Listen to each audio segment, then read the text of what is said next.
comme l'honneur, professeur, de présenter des textes comme les Choki, que j'ai le deuxième livre que j'ai écrit, qui est un recueil de poésie.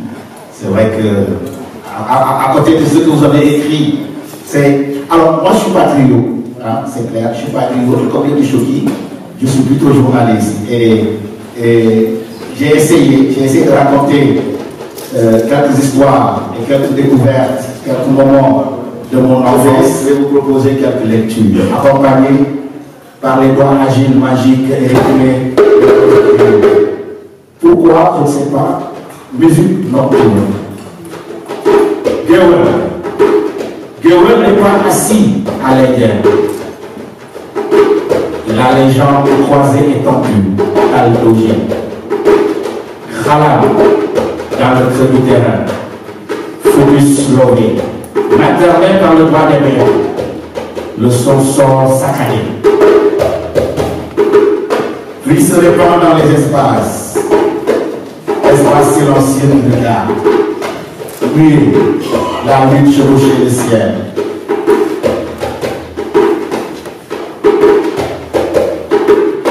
Les villages j'ai sous le vent, brise de soir. Gewel écoute la musique. Le Khalam sort de ses cris, parcimonieux. Avant. Le clairière épique derrière la butte. L'oreille en alerte et tombant. Coursant les insectes et tombant. Coursant les insectes nocturnes. Pas de danse. Allure féline. En air. Puis, la se fait musique en temps. Gewel chante, tombe et poétise l'épopée de Sahara. Gourlamba ou Natsukabe, fantastique mêlé à la légende des savanes. Tout par les griots inventés et racontés. Griots sous le mot, derrière la parole, dans sa parole, dans la cour.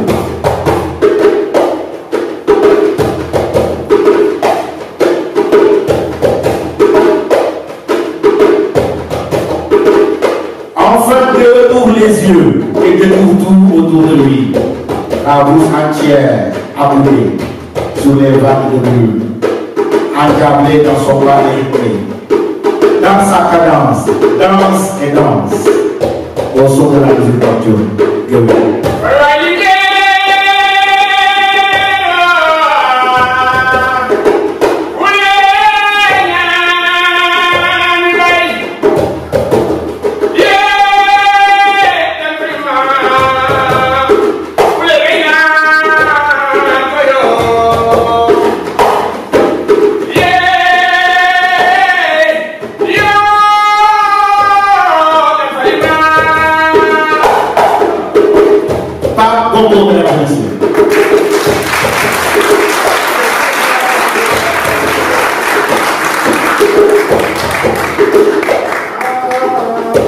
Alors, mesdames et messieurs, ça c'était le premier choix qu'on a choisi. Donc, le deuxième extrait que je souhaiterais partager avec vous s'appelle Rythmique.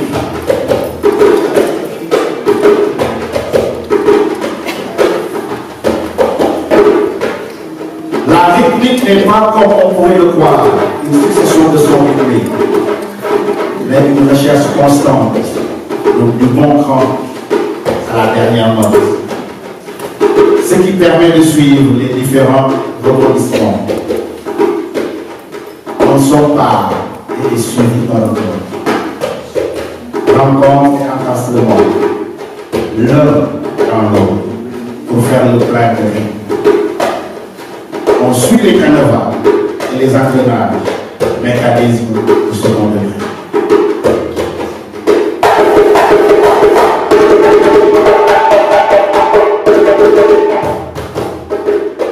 Rythmique est le mot qui tombe, son à sa place où il faut. La phrase est dans son long, plat et uniforme. Le mot et la ponctuation devient lui insuffler le flow cadencé. Cadence. Cadence. Mot qui danse. Cadence. Sans de l'idée de la tête. Mot qui tombe, qui se balance. Abat. Rythme lent. Rythme lent de rythme effréné. Rythme trépidant. Rythme sourd. Battement de cœur. Cœur de poète qui grogne. Recherche la rythmique. Balard régulier. Puis, incrustation du bouillon. Le neutre, au son sourd, pénètre le sourire. Le boum guerrier harmonise de ses roues. S'installe au cœur de la rythmique qui bat et rythme.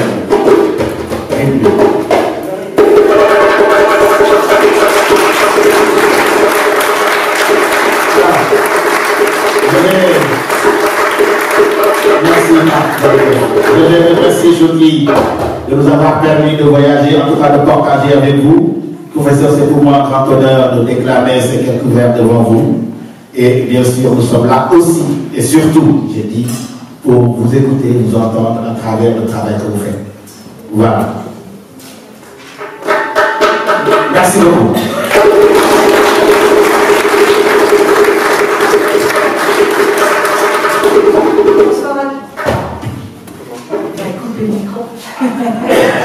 Bonsoir à tous et bienvenue dans les salons de l'Hôtel de Ville de Lyon.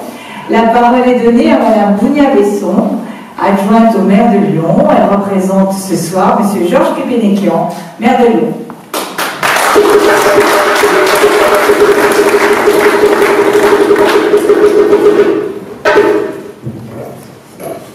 Mesdames et messieurs, mes chers amis, au nom du maire de Lyon et du président de la métropole, j'ai le plaisir de vous accueillir ce soir dans notre hôtel de ville pour une soirée qui s'inscrit dans le partenariat fort qui unit Lyon et Addis Abeba.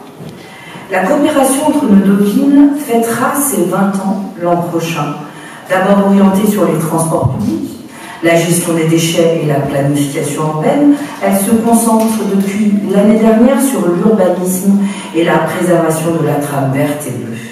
Et le 8 octobre 2016, le musée des Confluences et le musée national éthiopien signaient une convention pour l'accompagnement de la création du musée des origines de l'humanité à Addis Abeba. Signe de l'ancrage de cette coopération culturelle, plurielle, nous avons à Lyon, depuis le mois dernier, une représentation éthiopienne officielle, en la personne de François Théolaire.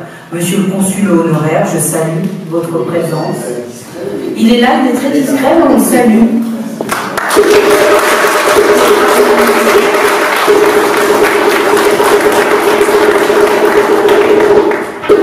Vous le savez, l'Éthiopie s'est quasiment toujours maintenue à l'écart des puissances coloniales, et c'est bien dans un esprit de respect et d'échange, loin de tout paternalisme. C'est la marque de fabrique à Lyon, qu'Addis Abeba et Lyon coopèrent en bonne intelligence depuis 2 décennies.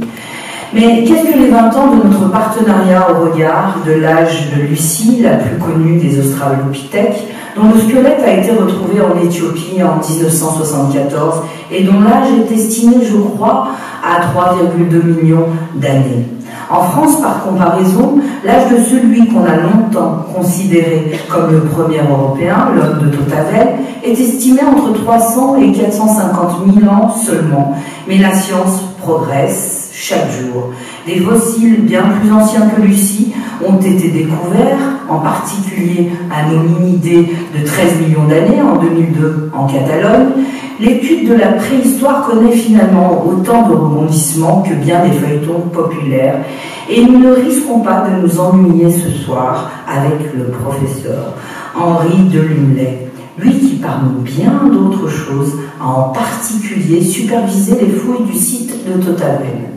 Professeur, vous qui êtes l'une des principales chevilles ouvrières du projet du musée des origines de l'humanité d'Addis Abeba, vous avez donné dans un instant une conférence sur l'émergence de l'être humain. Question scientifique, passionnante, au regard de l'évolution de la vie et des espèces, question qui touche symboliquement chaque personne, au-delà du strict cadre scientifique.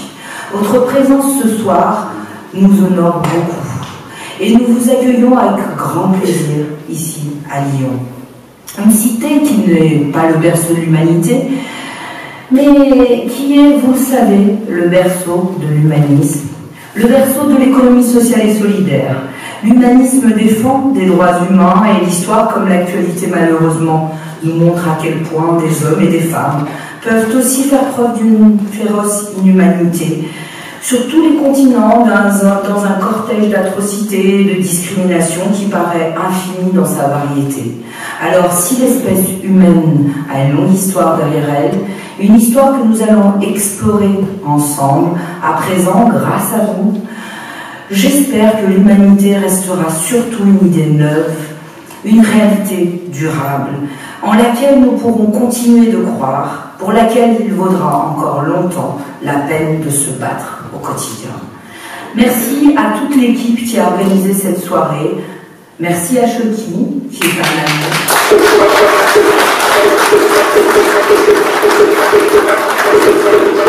Avec qui je partage beaucoup de valeurs, notamment les valeurs autour de l'éthique, qui est aussi vice-président des dialogues en humanité, avec qui nous partageons et nous co-construisons beaucoup de projets autour de l'humain et de l'humanité. Je souhaite aussi remercier tous les invités et tous les acteurs qui se sont mobilisés aujourd'hui, et surtout notre service protocole, qui coordonne votre accueil, la direction des relations internationales et Pascal Bullier, qui est...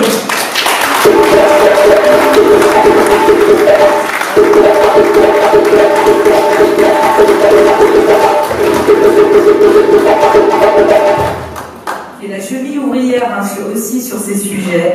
Et je vous souhaite à tous et à toutes et à tous une excellente soirée. Et nous allons nous enrichir de ce que vous allez nous... Et je sais que c'est une soirée très mouvementée, puis je vais te laisser la parole. En tout cas, merci beaucoup, Choki, de ton engagement au quotidien sur ces sujets qui nous rassemblent et qui montrent bien la diversité et cette cohésion qui est toute lyonnaise. Merci à toutes et à tous de votre écoute.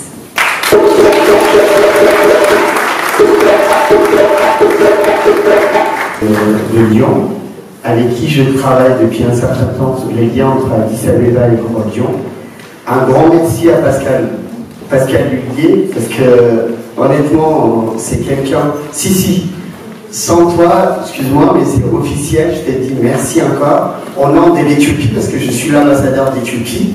Donc j'ai l'autorité de m'exprimer, de dire en nous rend connaissance entre Addis Abeba et le Grand Lyon, et la coopération entre Dire les liens entre le musée national éthiopien avec le musée Confiance. Elle s'est excusée, Hélène, la directrice du musée, qu'elle ne pouvait pas venir, et Cédric aussi.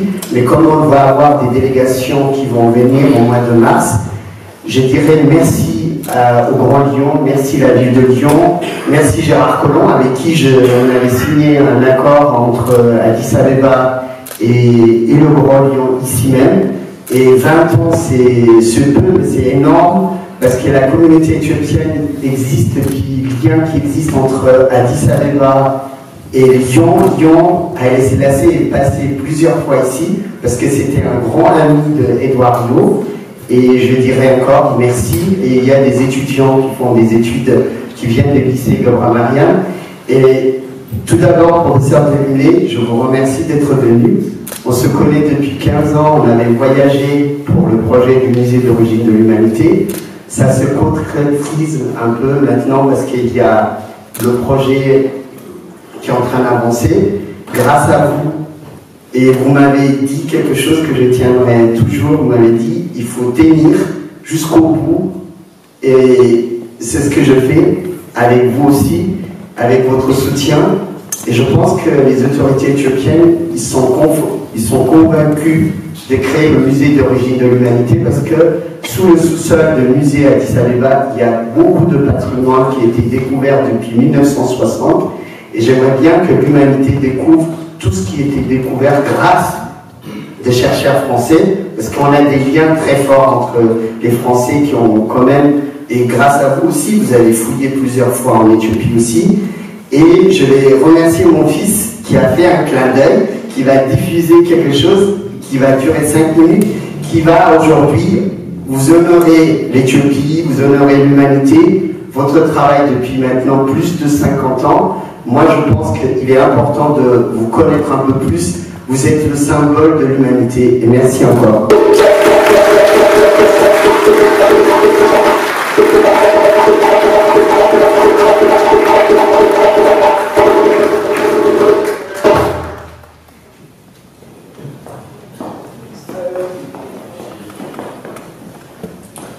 Bonsoir à tous.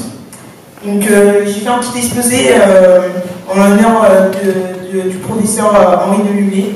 Donc voilà. Donc Henri Delumlé est né à Marseille et a fait ses études au collège du Sacré-Cœur avec une licence, puis par la suite il décrochera un doctorat, puis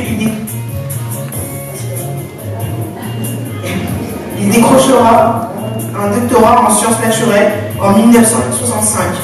Henri Delumlé a poursuivi ses recherches à Marseille de 1955 à 1980 au sein du CNRS.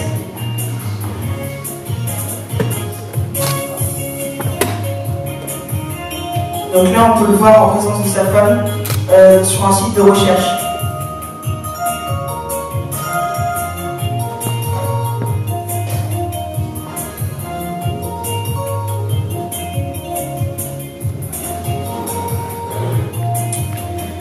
Donc il a dirigé de nombreuses fouilles archéologiques comme à Arago avec l'aide de sa femme Marie-Antoinette. Ils ont pu faire la découverte de l'homme de Totabel. Par ailleurs, ce site de fouilles fait partie des sites les plus fouillés encore aujourd'hui. Henri et Marie-Antoinette Delumlé ont aussi découvert à Nice les plus vieux foyers connus à ce jour.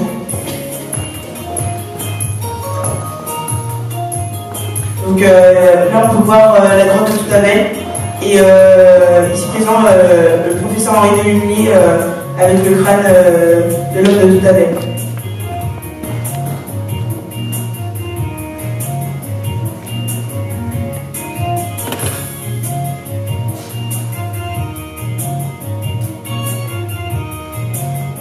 Donc il prépare aussi à la construction de plusieurs musées de préhistoire en France, tels que Terra Amata. Donc Terra Amata, c'est au début un site de fouilles. Et le professeur Henri Delumlé et plusieurs de ses collègues ont créé un musée par-dessus le site de recherche. Et là, c'est là où c'est la parcelle où on a pu trouver plusieurs fossiles d'hommes préhistoriques et de pierres surtout.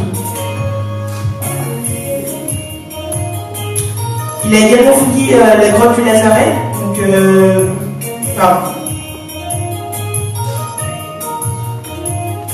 Donc, il a aussi également fouillé la grotte du Lazaret.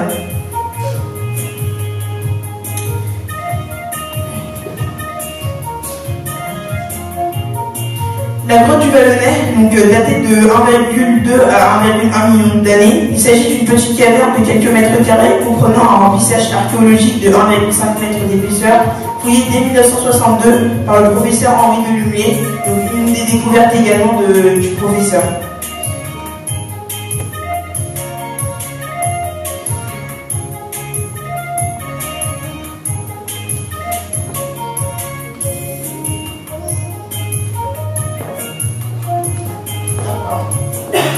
Donc le rattachement de la région à la France en 1947 a permis une intensification des recherches notamment par Henri Delumlé, au multinational d'histoire naturelle, qui répertorie depuis 1967 l'ensemble des gravures sur un territoire de 1400 hectares sur 14 000 km². Donc ici c'est un des plus grands chantiers du professeur, avec c'est le plus grand site de gravure préhistorique découvert par le professeur.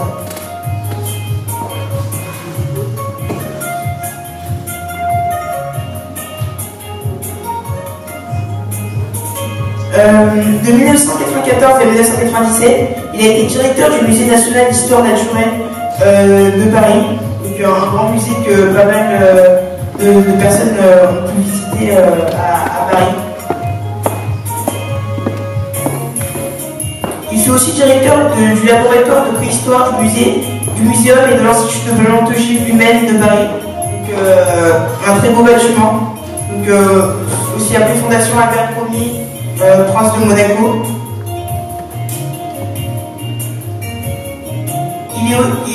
Il est toujours aussi membre de l'Institut de France, correspondant à l'Académie des sciences et également à l'Académie des inscriptions et belles lettres en 1999. Professeur Henri de Mullet,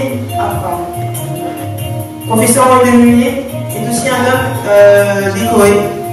Donc voilà la liste.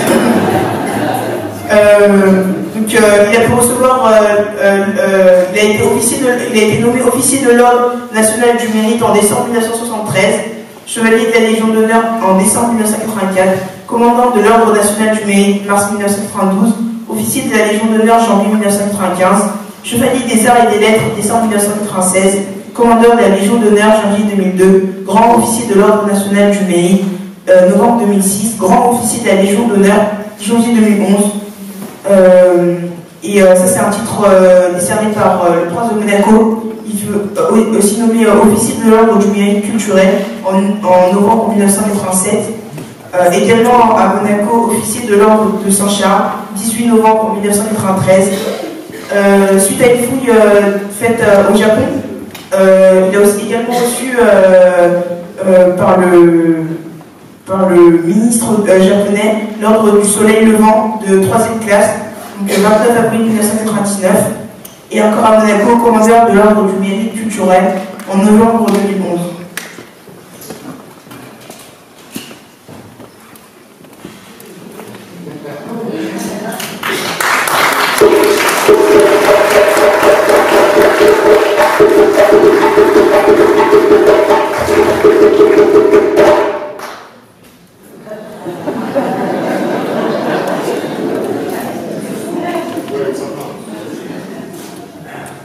Donc, professeur Henri de Mullet a eu plusieurs liens avec l'Éthiopie. Donc, le premier lien, c'est le projet de construction du musée d'origine de l'humanité, avec M. Chokali Saïd. Donc, voilà. Mon père.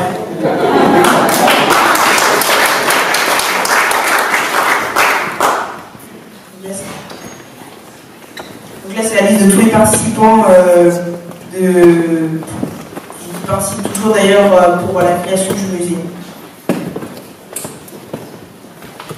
Voilà le projet du professeur en Éthiopie, donc la création d'un musée de l'humanité, un très grand musée comme vous pouvez le voir avec les dimensions.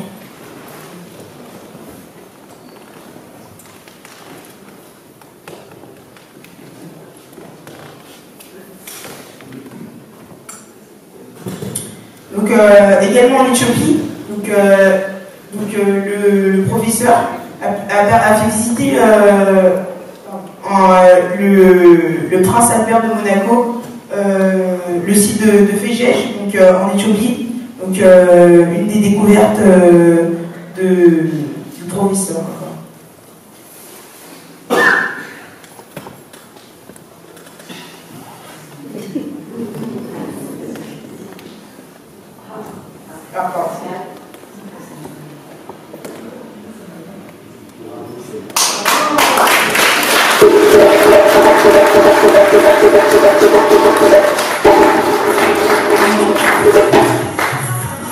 Donc le professeur Henri de Mullet est également un écrivain.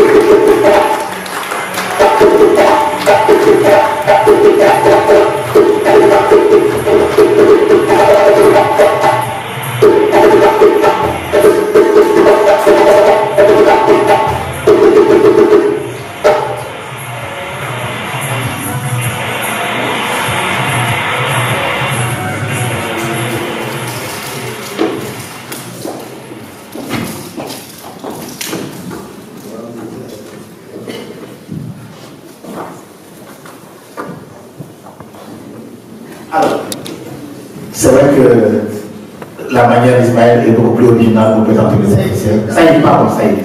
Excuse-moi, Saïd. Je mélange. Alors, donc, professeur, votre vie, votre parcours avec Saïd, c'est vraiment quelque chose de fabuleux. Mais également, Choki, le président de l'association France-Éthiopie contre l'Afrique, et aussi tout le monde, tous les Lyonnaises et Lyonnais qui sont là, sont très émus et très contents de votre présence ici. C'est pour ça que nous allons concrétiser ça par des récompenses pour allonger encore la liste. Donc il va rajouter une autre page PowerPoint et puis il mettra ses décorations. Alors nous avons aussi le plaisir, nous avons il y a quelques semaines élu ici à Lyon celle qu'on appelle Miss Afrique et Diaspora. C'est en son nom et en notre nom pour toutes et tous que nous allons vous offrir ces cadeaux. Merci, professeur.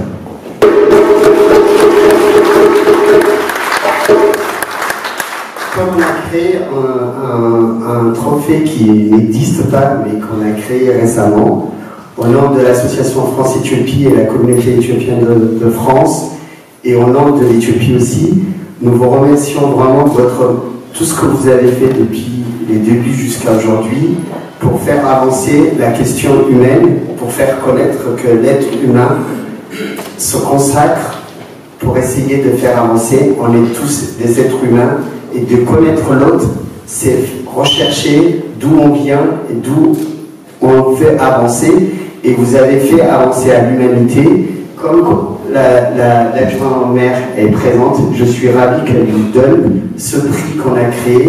Et Geneviève Brossel qui arrive, le dialogue en humanité, ça tombe bien. Bravo! Ça tombe bien parce que le dialogue en humanité aussi, et il y avait à peu près 150 personnes qui ont participé pour la création, et au nom de l'association France-Éthiopie et le dialogue en humanité, nous vous offrons cette récompense avec votre femme, parce que, excusez-moi, c'est quand même important, derrière un homme, il y a toujours une femme, et derrière une femme, il y a toujours un homme, mais comme vous êtes deux, toujours, sans Henri-Antoinette, vous ne pouvez pas faire grand chose aussi. Donc, quelque part, moi j'ai dit, le récompense, c'est à vous deux, parce que vous avez fouillé à deux. C'est que moi, je suis fier. Professeur, je vais vous dire quelque chose. Professeur Henri Dellumet ne savait pas que sa femme était à Lyon. Donc, j'ai un grand merci que vous aviez accepté de venir, et je suis fier que vous avez accepté mon invitation. Et merci encore. Et merci encore comme vous avez fait jusqu'à aujourd'hui. Et c'est à vous deux qu'on va offrir ce prix. Je vais laisser à l'adjointe, parce que c'est le protocole, je vais laisser à l'adjointe de vous donner cette récompense.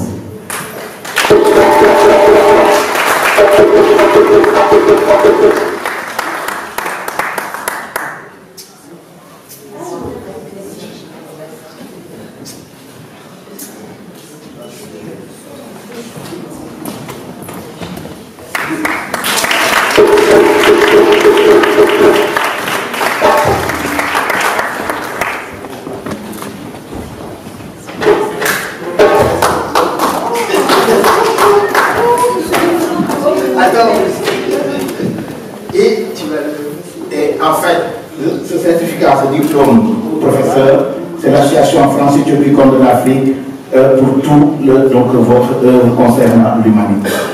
Remise par Miss France, Miss Afrique.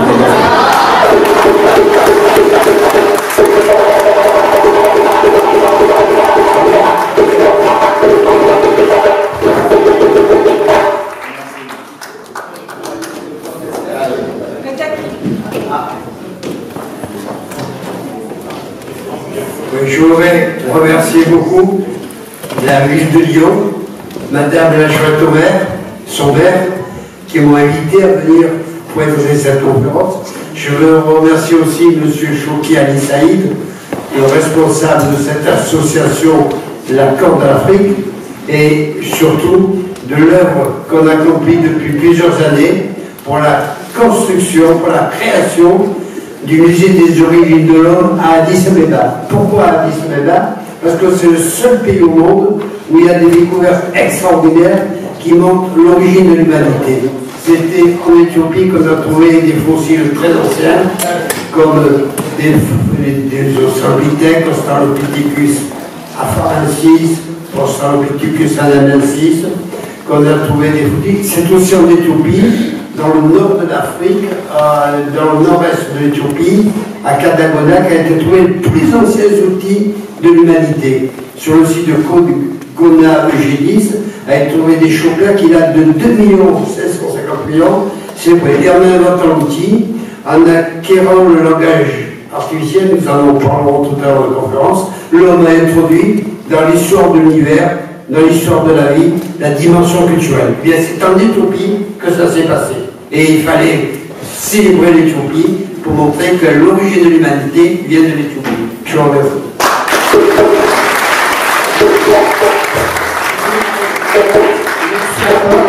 On va passer maintenant de conférence et bonne soirée. Merci d'être venus tous encore.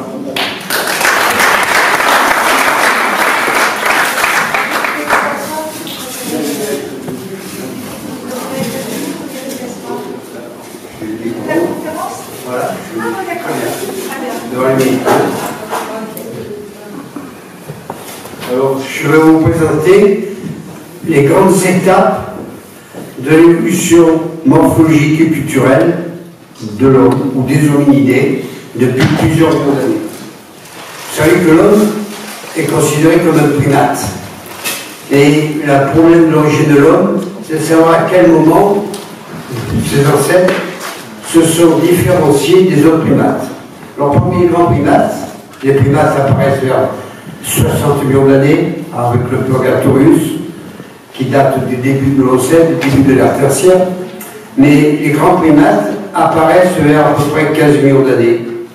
Et il y a deux types de primates, et la plupart des primates étaient quadrupèdes. Tous les ancêtres sont quadrupèdes, c'est-à-dire qu'ils se déplacent sur leurs 4 membres, les 2 membres antérieurs, les membres postérieurs. Puis à un moment donné, vers quelques millions d'années, 2 groupes de primates se sont différenciés. Il y a ceux qui ont acquis un mode de locomotion qui est se déplacer, ce qu'on appelle la brachiation, se déplacer en se tractant avec les membres antérieurs. Ce sont les orang-outans qui vivent dans le sud-est asiatique, ce sont les gorilles qui vivent dans les forêts tropicales d'Afrique, ce sont les chimpanzés qui vivent également dans les forêts tropicales d'Afrique, et les plus évolués, ce sont les bonobos. Et puis un autre groupe d'hominidés dont vous faites partie, c'est ceux qui ont acquis la station érigée-bipède. Et le problème de nos origines, c'est de savoir à quel moment ces 2 groupes s'étaient différenciés. À partir de formes quadrupèdes, vont apparaître d'un côté les brachyateurs, les grands singes, et de l'autre côté les hominidés, c'est-à-dire les premiers primates bipèdes qui se déplacent en position érigée sur le membre postérieur. Alors il y a quelques années, il y a une trentaine d'années, quarantaine d'années, des chercheurs américains, en étudiant la distance moléculaire entre l'homme et les grands singes, avaient évalué cette divergence vers 6 millions d'années. Mais l'évolution moléculaire n'est pas strictement proportionnelle au temps, il fallait trouver un fossile pour connaître la date. Et vous voyez que vous allez voir que le fossile est venu au rendez-vous du calcul. En effet, la bipédie, et quelque chose d'extraordinaire, a permis la libération de la main. Et c'est de la main qui agit, du dialogue entre la main qui agit et le cerveau qui ordonne, qui a émergé beaucoup plus tard la pensée conceptuelle. Et c'est cette découverte qui a été faite en Afrique. C'est un hominidé déjà. Alors, si vous regardez vos voisins ou vos voisines, vous ne pensez pas pas que c'est un hominidé. Vous voyez, il a un crâne très bas, il n'a pas de front. Tous vos voisins ont un front, il n'a pas de front. Il a un bourrelet important au-dessus des orbites. Une face qui se projette en avant du crâne. Alors, lors de la découverte, certains chercheurs ont dit que ce devait être un primate, un ancêtre du gorille. Par ironie, on a dit que c'était une gorillette, une paléogorillette. Et puis d'autres ont dit que c'était un hominidé. Mais il a été reconstitué récemment avec des images scannées. On a pu le reconstituer. Et on s'est aperçu que le trou occipital était situé sous le crâne. Alors, chez tous les grands mammifères, et même chez les grands singes, le trou occipital, c'est-à-dire le trou qui est sous le crâne, que les paléoanthropologues appellent, que les anthropologues appellent le foramen magnum, est situé sous le crâne. C'est-à-dire qu'on a la preuve qu'il marchait debout. Parce que si on est quadrupède, ou si même on est brachiosaure, le trou occipital n'est pas sous le crâne. Alors que chez les hominidés, ce trou occipital est forcément, le crâne est posé en équilibre au sommet de la colonne vertébrale, et ce trou est situé sous le crâne. Et lui, il a un trou occipital qui est situé sous le crâne, donc on est plus sûr qu'il marchait debout. Et des dates récentes, d'abord basées sur l'évolution des faunes, sur ce qu'on appelle la biostratigraphie ou la chronobiologie, mais aussi des datations isotopiques basées sur l'uranium, sur les isotopes beryllium et aluminium ont permis de le dater de 7 millions d'années. 7 millions d'années, vous voyez, le fossile est venu au rendez-vous du calcul. Et nous savons que depuis 7 millions d'années, il existe des primates qui marchent debout. Mais marcher debout, c'est certes une condition nécessaire pour être un homme, pour être un hominidé, mais peut-être pas une condition suffisante. Vous en conviendrez. Vous ne pouvez pas imaginer un homme qui n'est pas capable de marcher debout, mais quelle est la définition de l'homme? Vous allez m'aider à la définir en essayant de suivre toutes ces étapes de l'évolution de l'homme. Alors, après ce fossile qu'on a appelé Sahelanthropus chinensis, apparaissent d'autres formes, comme des australopithèques. Alors, il y en a de très anciens, par exemple dans un site qui est dans le Val de la Ouache, on a des fossiles très anciens qui datent de 4,5 millions d'années. Alors on a à 4 millions d'années, on a un petit bonhomme qui devait mesurer 80 cm de hauteur et qui marchait debout.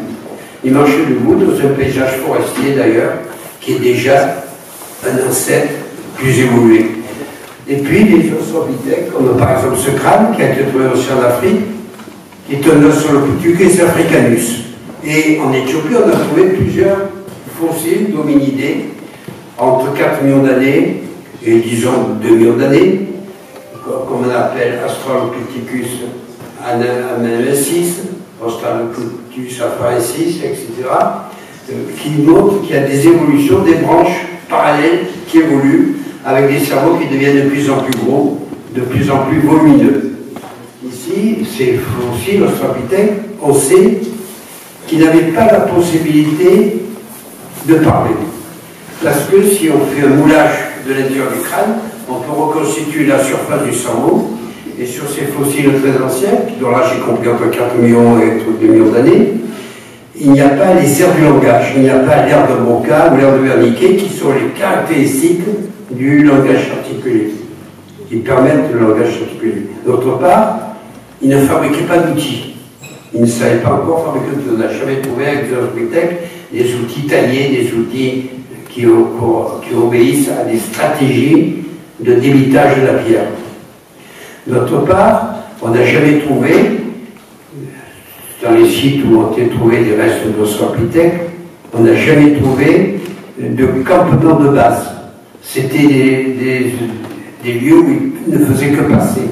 Comme les grands singes d'ailleurs, les grands singes n'ont pas de campement de base. Un gorille s'installe dans un nid pour une soirée ou un chimpanzé, et puis le lendemain ils sont ailleurs.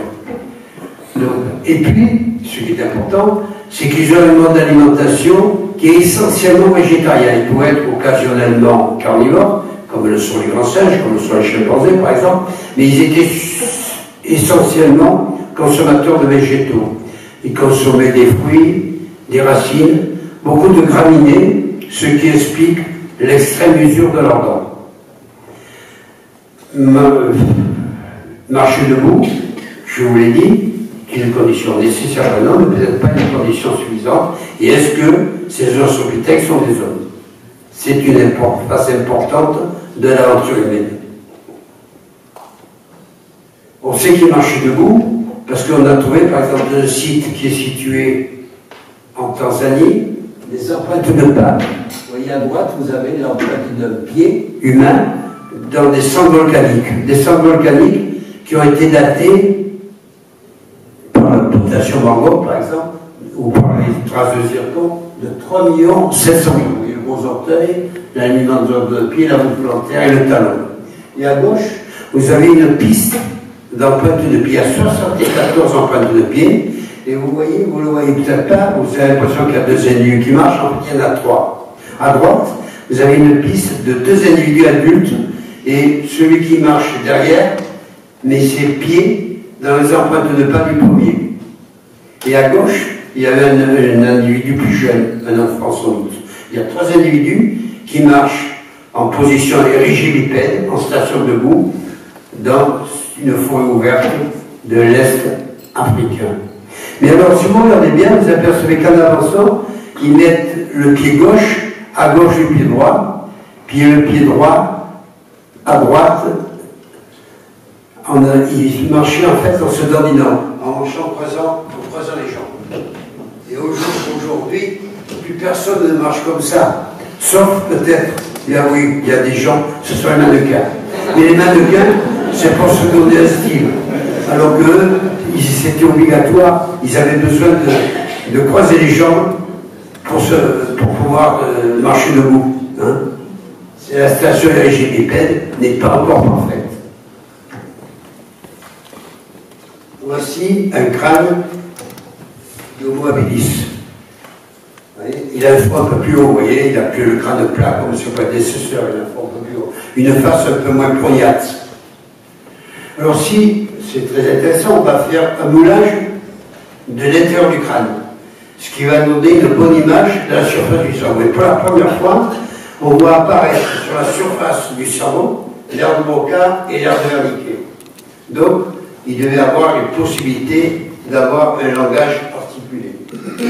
Si on compare un cerveau de grand singe, de chimpanzé par exemple, et un cerveau d'homme, vous avez les lobes du cerveau, vous avez les lobes frontaux du cerveau, qui sont marqués à 1, vous avez les lobes pariétaux du cerveau à 2, les lobes occipitaux du cerveau à 3 et les lobes temporaux du cerveau à 4. Et on a la même structure chez les chimpanzés.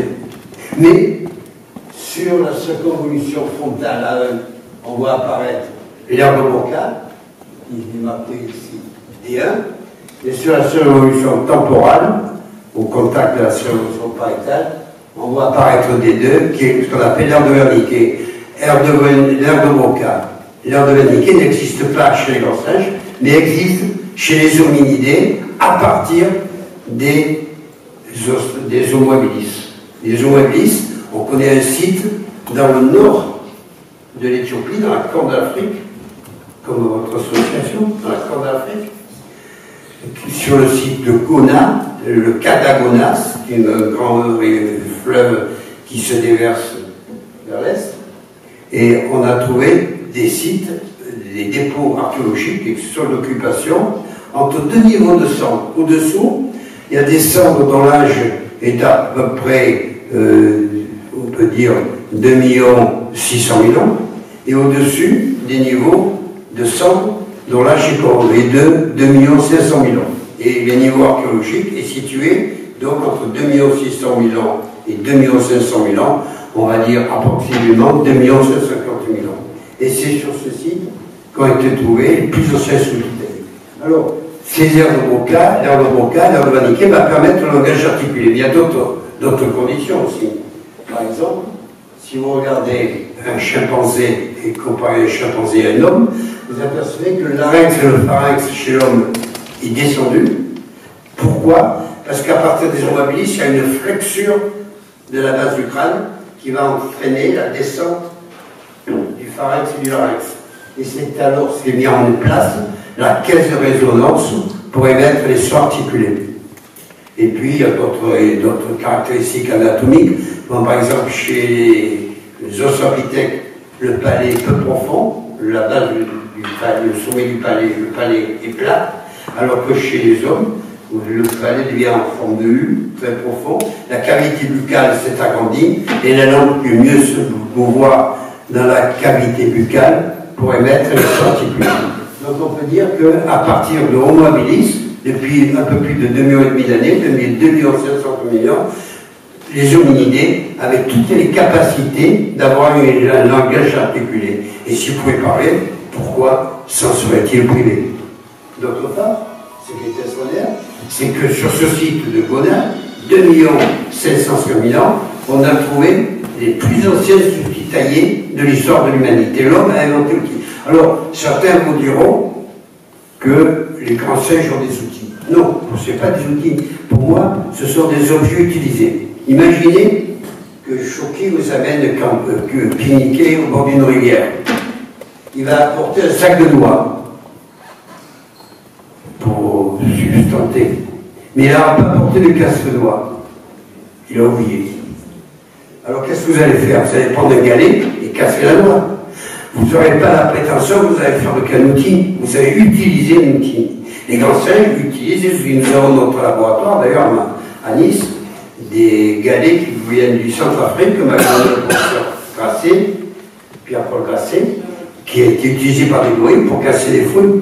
Mais ce n'est pas des outils. L'outil s'inscrit dans une chaîne opératoire, obéit à une stratégie de débitage élaborée. On va chercher beaucoup plus loin une roche pour la tailler, on la transporte dans son habitat pour tailler des outils, pour fabriquer un outil que l'on a conçu à l'avance, en fonction d'un projet qui n'est pas immédiat, qui est reporté. Et ces outils, comme ce chopper, c'est un galet qui présente une ligne, rectiligne, avec plusieurs éléments adjacents. Les hommes, pour fabriquer des outils, allaient chercher une matière première. Et dans le site de Fedjet, que nous avons fouillé dans le sud d'Éthiopie, on s'aperçoit que les hommes allaient chercher leurs pierres à peu près à 1 kilomètre dans des alluvions. Et dans cette rivière, dans ces alluvions, il y a 30% à peu près de galets de quartz, 30% de galets de basalte et 30% de galets de granit. Eh bien, les hommes ramenaient dans leur habitat pour fabriquer leurs outils 95% de galets de quartz. Ils faisaient de la pétrographie. D'autre part, dans une rivière, promenez-vous de n'importe quelle rivière, vous avez des galets ronds et ovales. Et ils choisissaient, ils ont ramené que des galets cubiques ou subparallélépipédiques pour avoir un mets plat. Et sur le mets plat, on peut faire un très bon tranchant. Et si vous voulez, ça correspond à un choix de matière première. Ils faisaient de la pétrographie et de la morphologie pour avancer leurs outils. Puis les transporteurs des outils et toute une stratégie de débitage complexe. Et en chaque enlèvement, il y a une réflexion, ce qui implique l'existence de la pensée conceptuelle. Et puis, cet outil est fabriqué en fonction d'un projet, pas immédiat, c'est pas pour casser une noix là où on se trouve, mais ils allaient après chercher de la viande, parce que pour la première fois, les hominidés deviennent mangeurs de viande. Et on sait que ces Homo habilis étaient essentiellement consommateurs de viande. Mais ils ne savaient pas chasser. Comment peut-on consommer la viande si on ne sait pas chasser? Mais ces premiers hommes, fabricants d'outils, ont été charognards. Et ils étaient en compétition avec la hyène géante pour récupérer des carcasses abattues par des grands carnivores. Et on a trouvé par exemple en Éthiopie des squelettes d'hippopotames, d'éléphants, et autour de ces squelettes, qui sont encore en connexion avec quelques ossements qui ont été tués, on trouve des petits outils, des choppers comme celui-là, mais des petits éclats qui servaient à racler la viande sur les os. On voit que l'homme est intervenu, mais il y a aussi des coprolites de hyène, des excréments fossiles de hyène, qui montrent que l'homme, l'Homo habilis, était en compétition avec les hyènes géantes pour avoir accès aux carcasses de grands herbivores abattus par des carnivores. C'est une étape formidable dans l'évolution humaine, et pour moi, je définis l'homme comme celui qui a acquis le langage articulé et comme celui qui fabrique des outils. L'outil est une caractéristique de l'homme. C'est en inventant l'outil, en acquérant le langage articulé, l'homme a introduit, comme je l'ai dit tout à l'heure, dans l'histoire de l'univers et dans l'histoire de la vie, la dimension culturelle, et ceci s'est passé en Éthiopie. C'est pour ça que l'Éthiopie mérite d'avoir le grand musée des origines de l'homme. Alors maintenant, notre histoire, je vous ai dit que ces hommes ne savaient pas parler, ne savaient pas chasser. Et les remis aux 600 000 ans et aux 700 000 ans, toujours en Éthiopie, dans le bassin de Konso, c'est parallèle à la vallée de l'Omo, ils deviennent chasseurs. Et quand on est chasseur, on a besoin de grands couteaux. Et ils vont faire des couteaux qui vont être beaux, qui vont être symétriques. C'est l'émergence du sens de l'harmonie. Voici un de mes... Alors je vous montre pas ce que je trouve en Afrique, je vous montre un de mes 4 enfants. Vous savez, j'ai 4 enfants et 13 petits-enfants. D'ailleurs, il y en a quelques-uns qui sont ici. Bien, celui-là, c'est mon 5e enfant, en fait. Et je l'ai découvert le 22 juillet 1971 à 15h de l'après-midi. C'est l'homme de Totavel. Alors, vous voyez, il a un front plus haut, il a un crâne plus haut, un front moins fuyant, un gros bourrelet au-dessus des yeux, une face qui se projette en avant du crâne, moins que chez les autres. C'est ce qu'on appelle le Homo erectus. Et les plus anciens Homo erectus ont été trouvés en Éthiopie, d'ailleurs dans le Konso, et c'était devenu des peuples chasseurs. Alors quand on est chasseur, on a besoin d'un couteau, d'abord pointu, pour percer la panse d'un grand herbivore, d'une antilope qu'on a abattue, ou d'un cheval qu'on a abattu dans nos régions. Et puis, il faut deux bords tranchants, deux longs tranchants pour découper le cuir, pour découper la peau, pour découper la viande. C'est un outil très fonctionnel, extrêmement fonctionnel. Mais il n'est pas, vous en conviendrez, il n'est pas que fonctionnel. Il présente une magnifique symétrie bilatérale. Il présente une excellente symétrie bifaciale. Il est bien retouché. Les bords sont bien réguliers. La base est bien arrondie. On sent que l'artisan qui a fabriqué cet outil s'est appliqué à le faire. Il a essayé de faire quelque chose de beau. Non seulement quelque chose de beau par la taille, mais il est allé chercher une belle roche. Cet outil date, a été trouvé en France, dans le Condoragua Totavel, dont tu as parlé tout à l'heure. Chouki Abi Saïd. Il est en cornéenne. La cornéenne, c'est un schisme métamorphisé. Et là, il est altéré. Alors, la couleur n'est pas très belle, mais quand il est frais, non altéré, il est de couleur noire de jet avec des reflets métalliques. Et il n'y en a pas tout à fait, il fallu qu'il aille à 15 km dans la vallée de la ville pour récupérer cette roche. Et c'est parce qu'un outil est bien taillé, parfaitement symétrique, bien soigné, taillé sur une roche de belle couleur qu'il est plus fonctionnel. C'est la recherche de la beauté, le sens de l'harmonie, l'émergence du sens de l'esthétique. L'homme a été, depuis au moins 1 600 000 ans en Afrique, un peu plus tard en Europe, on est un peu en retard, 600 000 ans, des créateurs de beauté. C'est une nouvelle dimension de l'homme. Et c'est ce que nous voulons montrer avec les bifaces de la vallée de Konso dans le musée des origines de l'homme à Addis Abeba. Voici un autre biface très beau qui vient du site éponyme qui a donné son nom à l'Acheléen, le Saint-Achel, dans les faubourgs d'Amiens.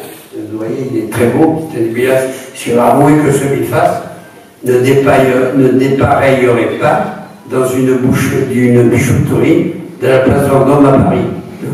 C'est très beau. L'homme était un créateur de beauté.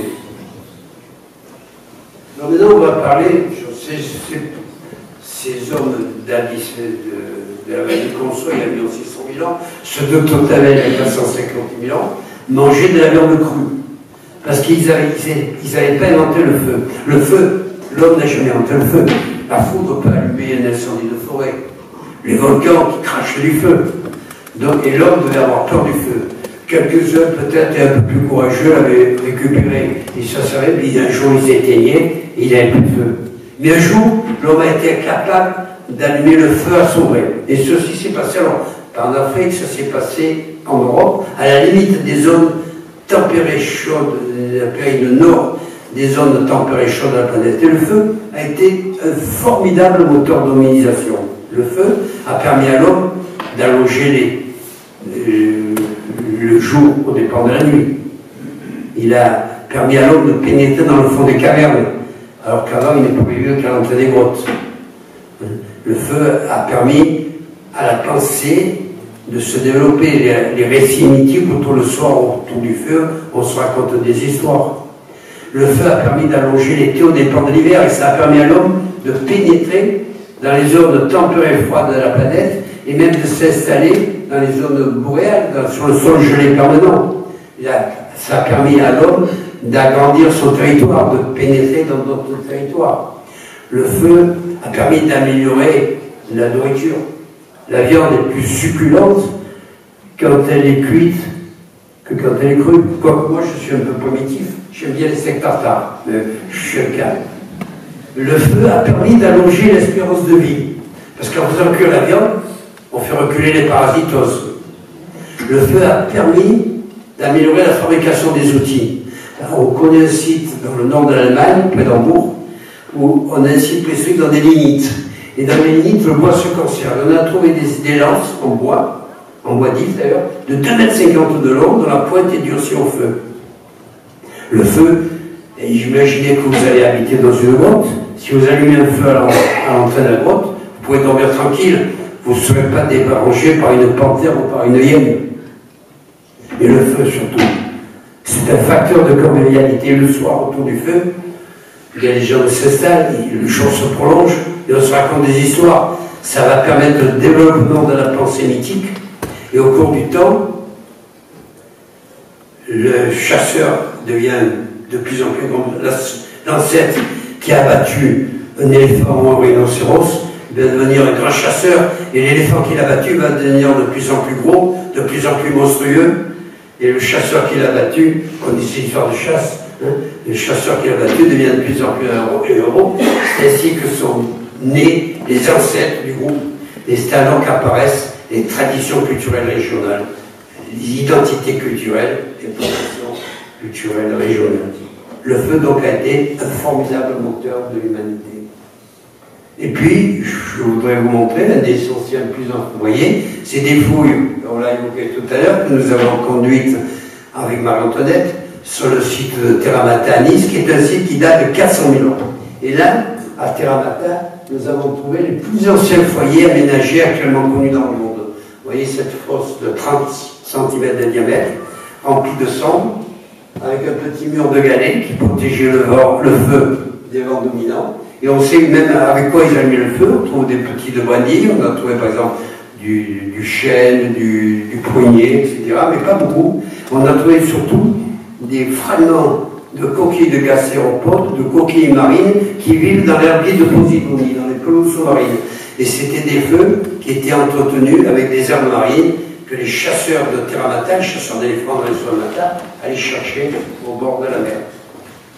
Et puis je voudrais vous parler d'une autre étape importante dans l'histoire de l'humanité.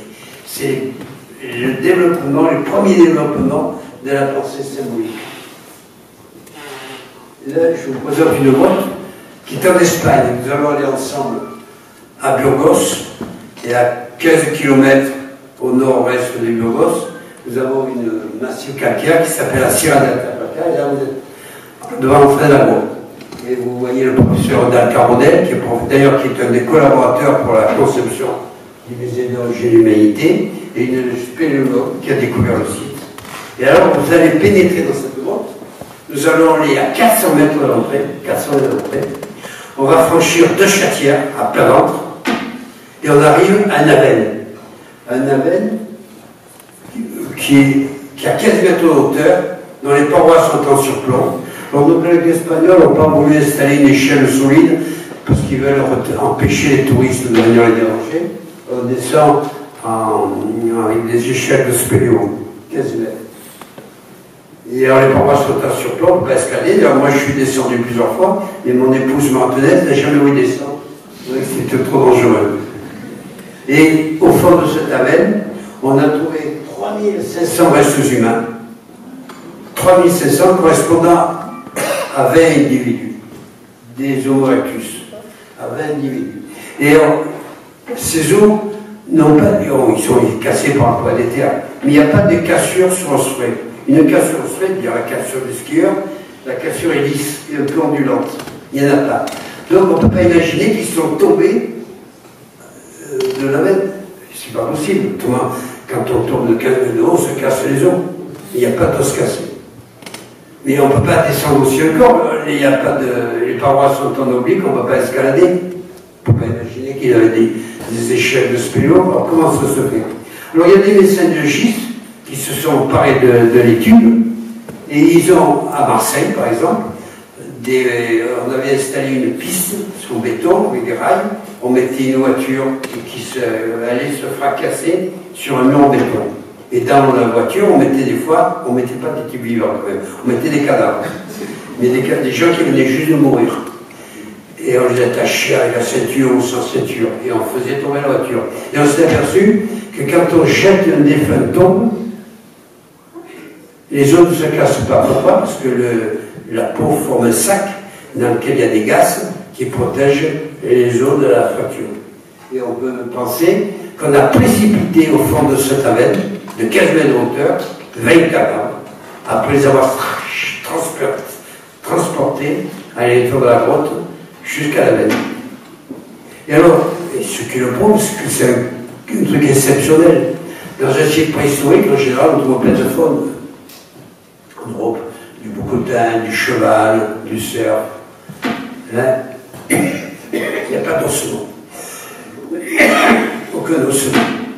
D'autre part, dans un site préhistorique, on trouve toujours beaucoup d'outils taillés, des éclats de taille. Là, il n'y a pas d'outils, sauf une pièce exceptionnelle, qui est un magnifique biface, vous voyez, qui présente une symétrie bilatérale, une symétrie bilatérale, il est un corset rouge que l'on est allé chercher à 60 km de distance, qui a une couleur rouge, jaune, violacée, magnifique.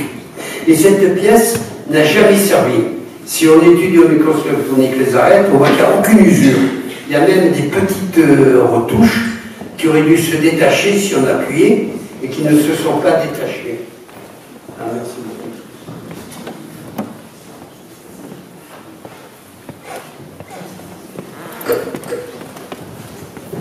Manifestement, cette pièce a été jetée au au milieu de 20 individus qui ont été jetés.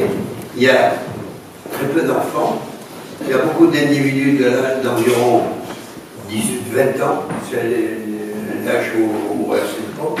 Il y a très peu d'individus de 25 ans. Il y a beaucoup d'individus, de femmes, d'individus de sexe féminin, de 15 ans. Mais c'est l'âge des premiers accouchements. Et à cette époque-là, on ne savait pas faire de césarienne. Et manifestement, ce biface extraordinaire, jeté au milieu de 20 corps, est une offrande funéraire. C'était la veine sépulcrale de la Cima de Lesos, la Sierra de Perca de Burgos. Le premier témoignage de rituel funéraire il y a 300 000 ans. L'aménagement des spectateurs, alors on a parlé tout à l'heure de la grotte du Nazarianisme. Là, l'homme aménage son habitat de mieux en mieux. Il est capable, dans la grotte du Nazaret, qui est tout près du port de Covernonis, au pied de cette falaise. Et on a trouvé dans la grotte des aménagements, des murs de pierre, des alignements de grosses pierres, des emplacements de cabanes. Et ici, il y a un tas d'ossements qui représente un repas à la fin d'une campagne de chasse. L'homme est capable, à partir de 200 000 ans, d'organiser son habitat. Et puis la naissance de l'angoisse métaphysique. Ce sont les premières sépultures La veine funéraire, ce n'est pas une sépulture, on jette des cadavres dans une veine. Une sépulture, l'homme est capable de. C'est l'homme de Néandertal.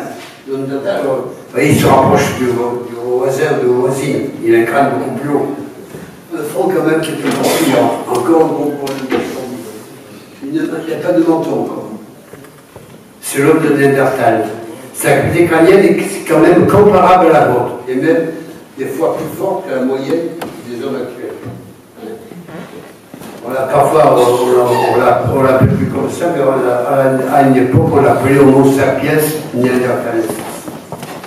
Eh bien, c'est lui qui est le premier à enterrer ses morts. Il est capable de creuser une fosse pour déposer le défunt. Ici, c'est l'homme trouvé dans une grotte de Corrèze, qui s'appelle la Bofia Bonneval, à la Chapelle-au-Saint. On a trouvé une fosse rectangulaire. L'homme est couché sur le dos. Il a les genoux repliés sur la poitrine. Vous voyez, on voit les genoux ici, les genoux étaient là.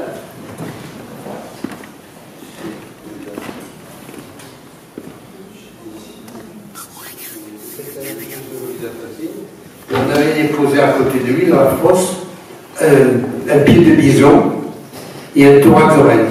Et on connaît beaucoup d'autres sépultures italiennes, en particulier dans le Kurdistan irakien. On a une sépulture d'un enfant de 9 ans. Ça, c'est un vieillard de 60 ans, 55 ans.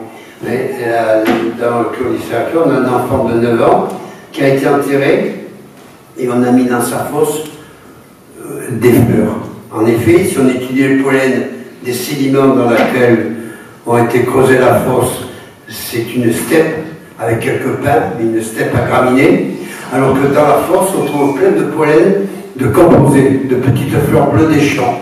Et on connaît une autre sépulture en Palestine, au sud de Nazareth, qui s'appelle Rodon Kazé, où on a enterré un enfant de 9 ans avec un bois de cerf dans les mains. Et vous savez que le cerf a souvent, dans beaucoup de civilisations primitives, chez les Sikhs par exemple, a été considéré comme un symbole de résurrection.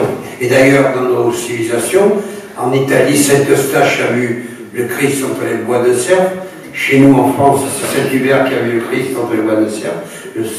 Le cerf, on peut penser que ce symbole du cerf, symbole de résurrection, remonte à l'homme de Néandertal. À l'homme de Néandertal, il y a 100 000 ans, refuse la mort. Il veut poursuivre sa route dans l'au-delà. Il s'interroge sur sa signification, sur sa place dans l'histoire de l'univers et dans l'histoire de la vie. C'est la naissance de l'angoisse métaphysique depuis 100 000 ans. Une autre étape importante de l'aventure culturelle de l'homme. Et puis, l'explosion de la pensée symbolique. Alors, c'est très récent. C'est à peu près 40 000 ans, 37 000 ans. Une nouvelle étape dans l'évolution culturelle de l'homme. C'est chez l'homme, on l'appelle l'homo sapiens, ou l'homme mondial, comme vous. D'ailleurs, vous voyez, regardez vos voisins, vos voisines. Vous voyez Madame la chouette, elle est très proche. Vous voyez, pour la première fois, vous voyez un front vertical au-dessus des orbites. Hein? Vous avez tous un front vertical. Et on va dire que Madame la chouette a un gros front. Mais ce n'est pas le front qui compte, c'est ce qui est derrière le front.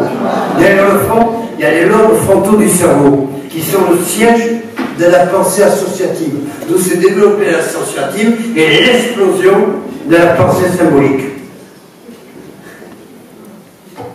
Alors, l'intervention de la parure. Je vois des dames qui ont un collier. À quoi ça sert? Madame, vous avez un beau collier. À quoi ça sert? Ça ne sert à rien. C'est purement symbolique. Et vous voyez, cette dame, c'est une dame qui est morte âgée. Elle est morte à l'âge de 37 ans. C'était un âge déjà un peu canonique. Il y avait 4000 ans. Et elle a été entrée dans une grotte qu'on appelle la grotte du Cabillon, au pied de la fraise des Baroussé à Grimani, juste après la frontière franco-italienne. D'ailleurs, je vous invite à aller visiter le musée des Baroussé à Grimani, qu'on a inauguré il y a quelques jours avec le poste de Monaco. Vous voyez, cette dame est couchée sur le côté gauche. On dit qu'on est enterré en décubitus sur la terre gauche. Et on lui a mis une coiffe funéraire composée de coquilles marines qui étaient cousues sur la coiffe et de 2 bandeaux de canines de fer. Et elle a un jambelé autour du mollet gauche, vous voyez, au-dessus du mollet gauche. On avait déposé dans sa fosse un poisson d'os devant son crâne, un poisson d'os taillé dans un pied de cheval, dans un métapode, c'est-à-dire dans un pied de cheval, et on avait mis devant sa bouche un bloc d'hématite, c'est un bloc rouge, qui provient des Alpes plus hautes, c'est-à-dire 250 km au sud. Et on avait recouvert sa fosse sépulcrale d'or rouge, qui était un symbole du sang, de la résurrection, etc. D'ailleurs, on a réussi de faire une reconstitution de cette sépulture. Mais aussi, la parure est une invention importante de l'homme moderne, qui témoigne de l'explosion de la pensée symbolique, mais aussi l'art pariétal. Voici, je vous invite, c'est pas très loin, c'est au entrée des gorges de l'Ardèche, dans la grotte Chauvet, avec des peintures qui datent de 30 000 ans. L'homme, il y a 30 000 ans, a inventé l'art pariétal. Il a tout inventé dans le baptême. D'abord la polychromie, avec des peintures où il y a du noir, du rouge, du jaune. Il a inventé des techniques pour peindre, la peinture au pinceau, la peinture au pochoir en soufflant de la peinture. Il a inventé des astuces pour peindre le dégradé, l'estompage. Mais il a aussi inventé la perspective. Vous voyez, on voit les chevaux qui sont les uns derrière les autres. Il a inventé aussi le mouvement, on voit à la grotte Chauvet, des lions qui bondissent sur un troupeau de bisons. Mais la grotte Chauvet, c'est 30 000 ans. Et je pense que les maîtres à la grotte Chauvet ont été les grands maîtres de l'art de tous les temps. À l'égal des maîtres de Lascaux, 16 000 ans plus tard. Ici, vous avez une scène du Puy de Lascaux. Je vous invite à aller le voir et on va bien reconstituer sur le site de Lascaux 4 qui vient d'être inauguré. Vous voyez un bison qui retourne la tête, qui a été transpercé par une grande lance qui perd ses entrailles. Et cette scène de personnage à tête d'oiseau, équiphalique, culbuté par un bison qui perd ses entrailles, a été reproduite 7 fois au Périgord, dans d'autres grottes. Ça, c'est la plus belle des scènes, hein, la mieux représentée. Mais dans le grotte de Villars, par exemple, on a la même scène qui est gravée sur un os ou sur une paroi. Ce qui témoigne du développement de la pensée mythique. Ça correspond à un récit qui nous échappe, bien sûr, et un développement de la pensée mythique. Et on peut dire que Lascaux, c'est magnifique. 16 000 ans. C'est un mi-chemin entre l'invention de l'art il y a 30 000 ans et Léonard de Vinci ou Michel-Ange. L'art est une propre de l'homme aussi. Et puis, il y a d'autres choses. L'homme, c'est l'art mobilier. Là, c'est une Vénus, une fille. Les préférés, on a appelé ça des Vénus. Pour moi, c'est pas une Vénus. Mais une figurine féminine, disons. Une figurine qui a été tournée dans le bois d'Ababagande, toujours en Vimadine. Alors, la tête et les pieds ne sont pas très soignés. Hein? Par contre, les seins, le ventre, les cuisses, les fesses sont très développés. En fait, ce sont des symboles de fécondité. D'ailleurs, je vous en montre une autre qui a été trouvée en Italie. C'est la figurine de Savignano, du lac de Savignano. Vous voyez, la tête n'est pas soignée, peu importe sa tête. Les pieds non plus. Par contre, elle a des gros seins, gros ventre, grosses fesses, grosses cuisses. Ce sont des symboles de fécondité. Parfois, quand même, ils s'attachaient un peu mieux. Et je vous présente la dame à la capuche qui a été trouvée dans les Landes, à Brasson-Puy. Elle est taillée dans de l'ivoire de mammouth. Et on voit qu'elle avait une coiffe aussi. Il se met peut-être des plaques d'ivoire qui ont été mises sur sa tête. La parure, l'art pariétal, l'art mobilier, mais aussi, c'est formidable, l'invention de la musique. Il y a 30 000 ans, l'homme a inventé la musique. Une autre dimension de l'art. On a trouvé dans beaucoup de grottes, en particulier en Pays Basque, à Issuritz, et aussi dans le sud de l'Allemagne, à Holzwetz, des os de vautour, parce que les os de vautour sont très gros, des radius de vautour, qui sont très, très creux.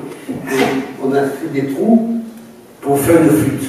Et j'ai un collègue allemand, qui est professeur à l'université de Tübingen, qui s'appelle Nicolas Renard, qui a trouvé une flûte. Il s'est procuré un os de vautour de la même taille, actuelle, pour ne pas abîmer le fossile. Il a fait des trous au même endroit, et il a joué une partition extraordinaire qui nous a offert sur un disque. Donc, par état, l'art mobilier, parure, musique, ce sont les propres de l'homme moderne quand on a des longs frontaux du cerveau très développés depuis 38 000 ans. Et puis, il y a une autre étape qui est très importante. Entre le 10e millénaire et le 8e millénaire, les hommes rompent l'équilibre avec la nature. Ils ne vont plus vivre simplement de chasse, de cueillette, de chasse et de pêche, mais ils deviennent producteurs de nourriture, agriculteurs et pasteurs. Ceci se passe en Anatolie, par exemple, où avec l'invention de la culture du blé, de l'orge, la culture des légumineuses, comme les pois chiches, les vesses, les lentilles. Ça se passe aussi, ils inventent aussi l'élevage, le mouton, la chèvre, et ça se passe aussi dans l'Afrique subsaharienne, où ils inventent la culture du mil, au Sénégal par exemple, autour du lac Tchad. Ça se passe aussi dans le sud de la Chine, en Thaïlande, ou en Chine du Sud, avec la culture du riz, l'élevage du mouton, du cochon. Ça se passe aussi entre le 10e et le 8e millénaire en Amérique centrale, au Mexique, avec la culture de la pastèque, du piment et surtout du maïs. C'est-à-dire que entre le 10e et le 8e millénaire en des hommes qui n'ont aucun moyen de se rencontrer, aucun moyen de s'imiter, aucun moyen de se copier, aucun moyen de s'entretenir entre eux pour subvenir à leurs besoins, inventent l'agriculture et l'élevage. Alors, quand on a inventé l'élevage, on se sédentarise, on construit des villages. C'est un village qui est trouvé près de Montpellier, à Conquête. Des maisons en pierre, parce qu'il y a beaucoup de pierres. Dans des régions où on a des pierres, comme dans la vallée de l'Aisne, on construisait des maisons en bois, mais en fouillant la plante des poteaux. Et ils vivaient dans ces cabanes en pierre avec leurs moutons. D'ailleurs, on trouve des fois dans une cabane en pierre le fumier de moutons, puisqu'on trouve des petits cristaux qui se forment dans l'intestin des brebis, et puis les porteries, les foyers, etc. Et il faut des métiers. Donc il y a le berger qui va garder les moutons ou les chèvres, le cultivateur qui va planter le blé ou les légumineuses. Mais il faut conserver tous ces produits. Donc on invente la poterie, le potier. La poterie apparaît à cette époque-là. On fait des grands vases pour conserver les céréales, pour conserver les laitages. Et puis on a beaucoup de moutons. On a beaucoup de farine d'abord. Il faut inventer le meunier, la meule et la moulette pour écraser la farine. Il y a beaucoup de moutons. On a beaucoup de laine, on invente le tissage, le filage d'abord et le tissage. Donc on va plus vivre simplement avec des habits constitués avec des peaux de bêtes et avec des habits qui ont été tissés. Et puis il faut des ingénieurs pour construire les canaux, pour régler les pâturages et les champs cultivés. Mais il faut que tout ça marche, donc il faut des chefs. Vous avez un chef ici, un maire, hein? Il faut des chefs. Mais le chef, il faut qu'il soit obéi, donc il faut des soldats. Et puis, il faut qu'il pleuve au bon moment. Donc il faut des prêtres pour parler avec les dieux. C'est ainsi que s'est organisée toute une hiérarchie sociale avec les premiers peuples, agriculteurs et pasteurs. Et c'est au sein de ces premiers peuples agriculteurs qu'on va inventer la métallurgie. On va d'abord inventer la métallurgie du cuivre. Et moi je vous défie, et je défie M. Choquy de vous faire fondre du cuivre. Parce que pour faire fondre du cuivre, si vous prenez le dictionnaire Robert ou le dictionnaire Rousse, on va dire que le cuivre fond à 1380 degrés. Et ça c'est faux. Parce qu'à 1380 il ne devient pas pâteux, il ne devient pas liquide. Il faut dépasser 1400 degrés pour qu'il devienne liquide.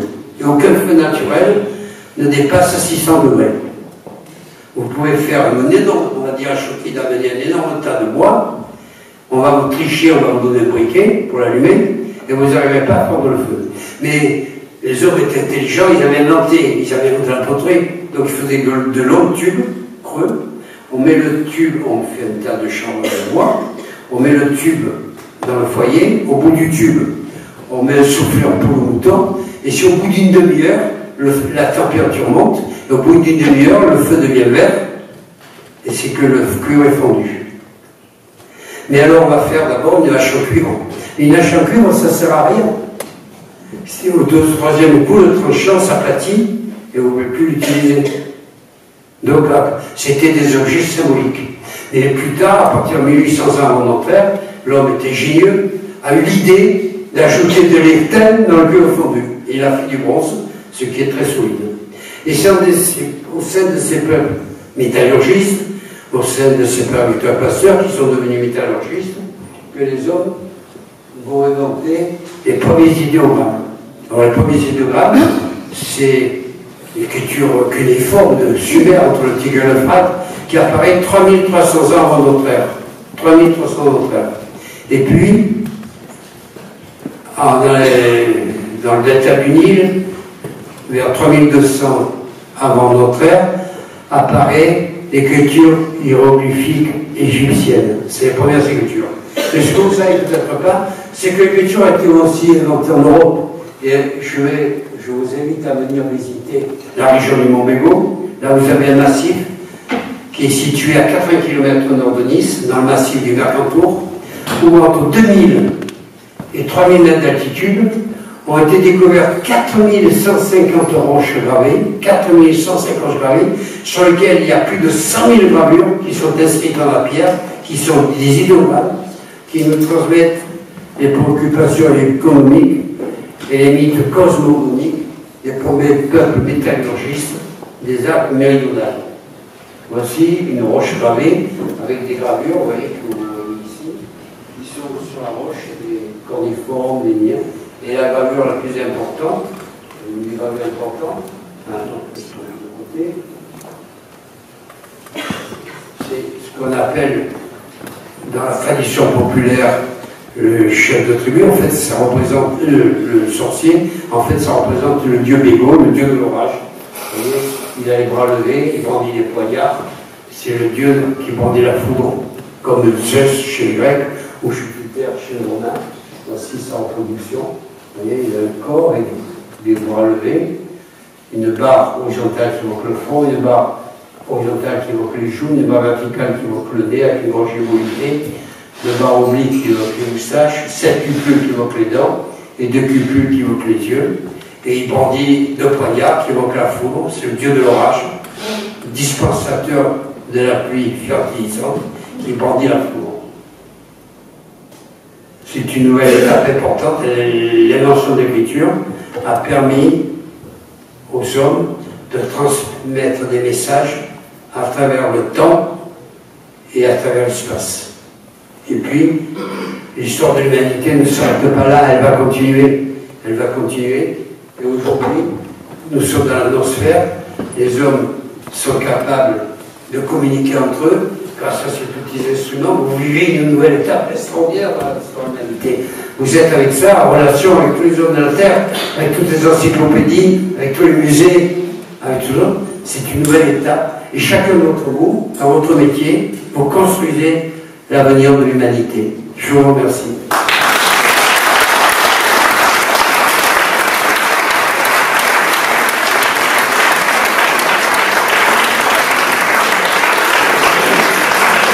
Si vous avez des questions, profitez que le professeur Delubé est là. Si vous avez des questions, il répond, il est disponible pour vous. On a quelques minutes pour les étudiants. Merci.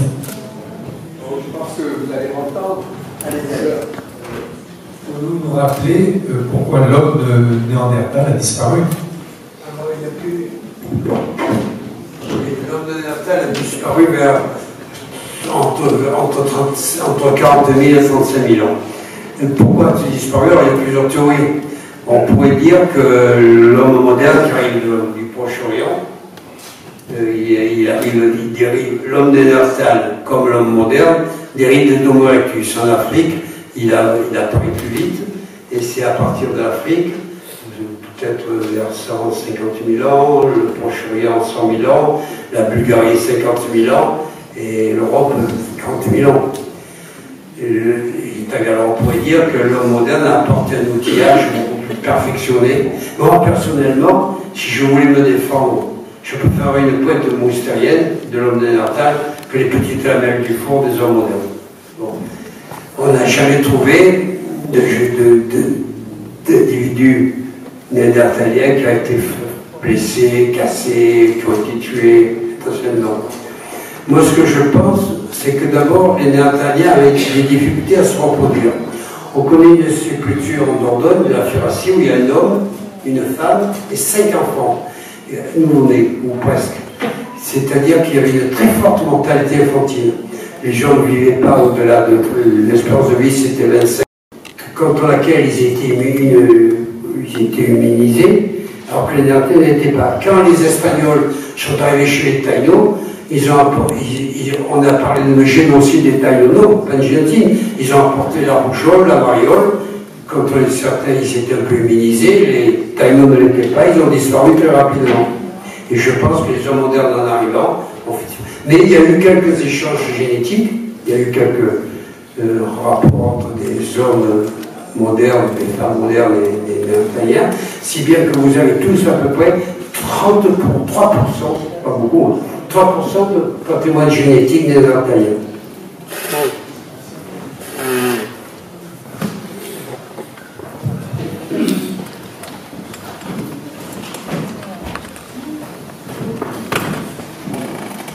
Bonsoir, Caroline Smith. Est-ce que vous pouvez parler de l'apparition de la médecine? Est-ce qu'on peut dater les premiers soins médicaux par les hommes? Les premiers soins médicaux, je ne sais pas bien quoi la question. Oui, alors là, il faudrait poser la question à mon épouse, Antoinette, qui est une spécialiste de la paléopathologie. D'ailleurs, elle a fait une thèse de paléopathologie. Parce qu'elle est à la fois médecin et scientifique. Elle a fait 2 pièces, une thèse de médecine et une thèse de sciences. Oui, on connaît des fractures, par exemple. Enfin, on n'a que le squelette, donc on a des maladies qui ont atteint le squelette, des fractures, des accidents. Et pour les périodes les plus anciennes, on peut avoir des fractures même consolidées, mais on n'a jamais de traces de réduction de la fracture, c'est-à-dire que ça s'est consolidé tout seul. On a dû mobiliser un peu le bras, par exemple, et ensuite, la dame du pavillon, vous avez vu là, qui avait sa coiffe, là, le coquillage comme ça, elle avait une fracture de l'avant-bras, consolidée. Elle n'était pas réduite, donc on n'est pas intervenu, on a été obligé de l'immobiliser au moins 3 semaines et elle a survécu. Les premières interventions humaines, il faudrait voir une trace de réduction de fracture, ça c'est beaucoup plus récent. On en connaît, mais pour les périodes historiques, pas pour les périodes préhistoriques. Alors, ce que l'on connaît, ce sont des interventions sur le crâne, à l'époque néolithique, c'est-à-dire il y a 6000 ans. Ce sont des découpages, on fait une découpe dans la calotte crânienne et on sait que l'individu a survécu parce que l'ouverture a cicatrisé. Alors ça, vous voyez, depuis quand même plus de 6000 ans, on ouvre le crâne et l'individu survit. Donc c'était quand même assez bien fait, on n'a pas touché le cerveau, on a juste touché la calotte. Et même certains crânes ont 2 et 3 traces d'intervention, ce qu'on appelle les trépanations. Dans certains cas, ça ne marchait pas. On retrouve l'ouverture avec la trace du silex ouvert et il n'y a pas de trace de cicatrisation, donc l'individu est mort. Mais il y a des cas où ils ont très bien survécu. Alors là, on sait qu'il y avait beaucoup de femmes qui mouraient assez jeunes et on en déduit que c'était peut-être à cause des accouchements. On sait qu'il y a des bébés aussi, on peut trouver des traces de bébés, même il y a des sépultures avec la femme et l'enfant qui sont enterrés ensemble, mais on n'en sait pas plus. Ce qu'on sait, c'est la forme du bassin. On sait que chez la femme, préhistorique, le bassin était large, comme actuellement d'ailleurs. Chez la femme, le bassin est plus large que chez un homme pour faciliter l'enfantement. Donc c'était la même chose à l'époque préhistorique. Les bassins, les femmes, c'était d'ailleurs un bon critère pour savoir si c'est une femme ou un homme. Le bassin était large et était donc constitué pour faciliter l'accouchement. Mais alors, ce qu'on a évoqué, et certains chercheurs se sont intéressés au fait que peut-être que la femme qui avait une activité physique assez importante avait été peut-être soumise à des accouchements prématurés. Ce qui serait possible aussi. Est-ce qu'il y aurait ça concerne un chercheur, faciliter le développement du crâne. Parce que si vous avez un crâne qui se développe petit à petit, puisque vous avez vu qu'il y a une croissance du crâne qui s'effectue, il ne peut pas se développer au-delà d'une certaine dimension, ou sinon il ne peut pas passer, il ne peut pas être expulsé, ce bébé. Donc on a évoqué la possibilité d'accouchement prématuré qui permettrait ensuite le développement du crâne à l'extérieur du ventre de la maman. Si bien qu'on en a conclu qu'un enfant actuellement prématuré avait une plus de chances d'avoir un bon développement de son cerveau.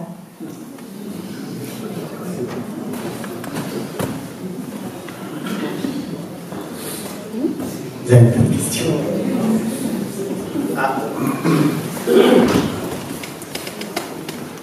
Bonsoir professeur.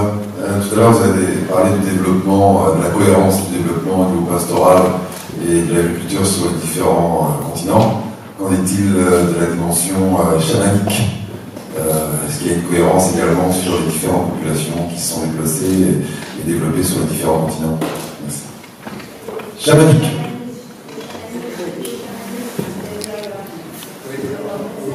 Intéressé par d'abord constater qu'à plusieurs moments dans l'histoire de l'humanité, les inventions ont été faites en même temps. Par exemple, l'invention du feu, je vous ai dit 400 000 ans à terre natale, et 400 000 ans en Chine, 400 000 ans en Angleterre, 400 000 ans en Hongrie, etc. L'invention de l'art, je vous ai dit tout à l'heure 35 000 ans, 30 000 ans, et ça se passe en Tanzanie, ça se passe en Australie, ça se passe en Amérique. C'est-à-dire que le niveau de cognition des hominidés est à peu près simultané. Alors le chamanisme, c'est important parce que il y a même des chercheurs qui essayent d'expliquer l'art préhistorique comme des manifestations de chamanisme de l'époque. Le chamanisme se développe dans les pays arctiques, dans le nord de la Sibérie, dans le nord de l'Europe même, et on peut penser que c'est une tradition très ancienne qui est quelque chose qui est naturel à l'homme. C'est naturel à l'homme dans les grottes. Un jour, nous avons reçu des aborigènes d'Australie, on leur a fait visiter des grottes peintes, etc. Et ils avaient l'impression de voir leurs ancêtres, hein, de les entendre, de communiquer avec eux. Et ce chamanisme, le chamanisme dans beaucoup de populations, est une pensée permanente.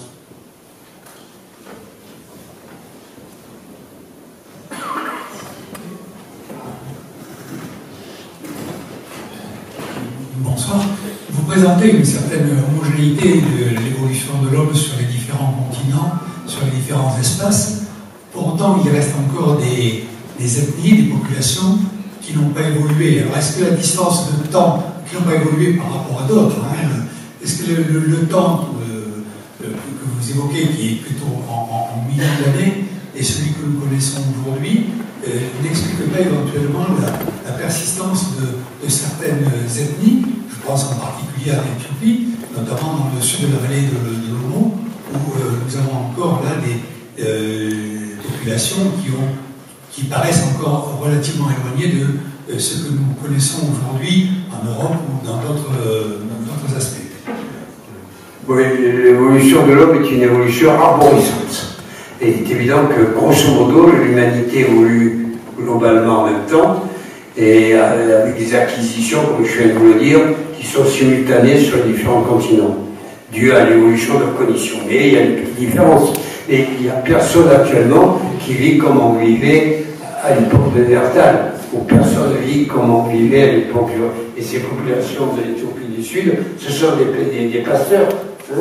C'est pas l'homo habilis n'était pas pasteur, l'homo erectus n'était pas pasteur, l'homme de Néandertal n'était pas pasteur, l'homme de Lascaux ne savait pas domestiquer les animaux.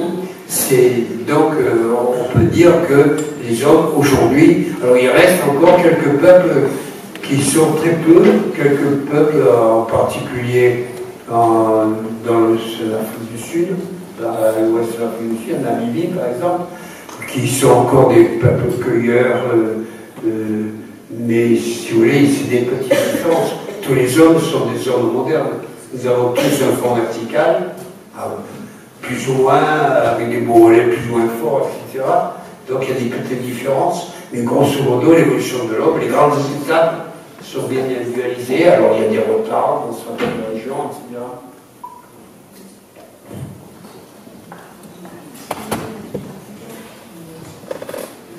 Merci pour cette autre conférence.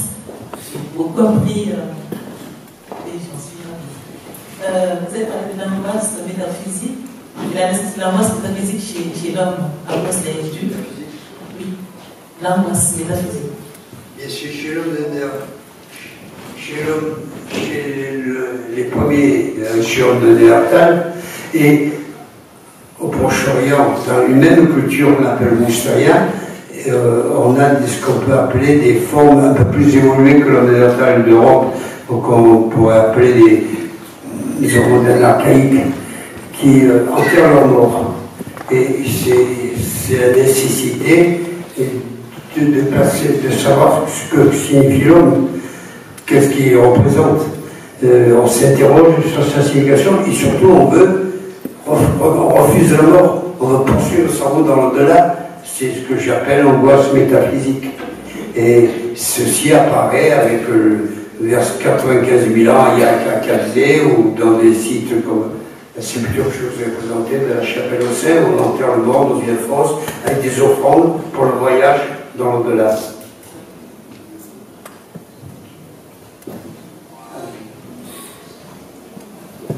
Oui, je sais que vous rencontrez toujours les autres scientifiques dans le monde qui, comme vous, sont passionnés de paléoanthropologie. Je voudrais juste savoir, selon vous, ce qui aujourd'hui pourrait être encore découvert, ou quelle est votre quête, à tous les deux, hein, bien sûr, aujourd'hui, qui pourrait encore vous émerveiller. Il y a beaucoup de régions qui n'ont jamais été explorées, où il y a à faire des découvertes.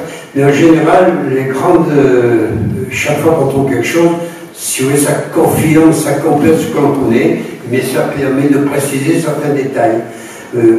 Récemment, de randonneurs allemands qui voulaient dormir dans un refuge de Similone, dans le Haut-Adige, dans le nord de l'Italie, ont découvert une eau congelée qui était de l'âge du bronze. Et on a trouvé, c'est pas très vieux, on l'a daté au carbone 14 de 3300 ans avant notre ère, donc 5300 ans. On l'a trouvé, il était congelé dans la glace. Et on a pu, grâce à cette découverte, reconstituer son costume. Il avait un slip en peau de chèvre, il avait des grosses bottes avec des gros sabots remplis de paille, il avait une cape, etc. On a vu ce qu'il avait mangé, etc. Ça a permis d'avoir une très bonne idée de ce zone du début de l'âge des métaux, du début de l'âge du cuivre. C'est une découverte extraordinaire.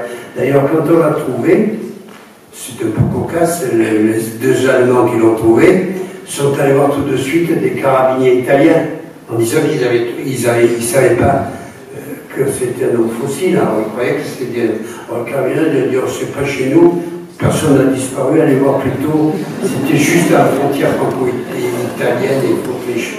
Allez plutôt voir les Autrichiens. Ils sont courageux, ils sont repartis, ils sont allés voir les policiers autrichiens qui, eux, bien disciplinés, sont venus tout de suite. Ils ont trouvé le cadavre dans la glace. Alors ils ont trouvé, il y avait un bâton à côté, ils l'ont pris pour casser la glace, ils l'ont cassé, c'était l'arc du bonhomme, et ils l'ont transporté à la morgue. Et ils l'ont transporté à la morgue d'Innsbruck, c'est en Autriche. Et puis ils ont appelé le professeur Spindler, qui est professeur d'anthropologie adélatique à Innsbruck, et le professeur il n'était pas là. Alors ils l'ont mis dans la morgue, dans un congélateur, pour regarder. Mais ils ont appelé aussi le procureur de la République, et qui a constaté qu'il y avait un trou sur le crâne.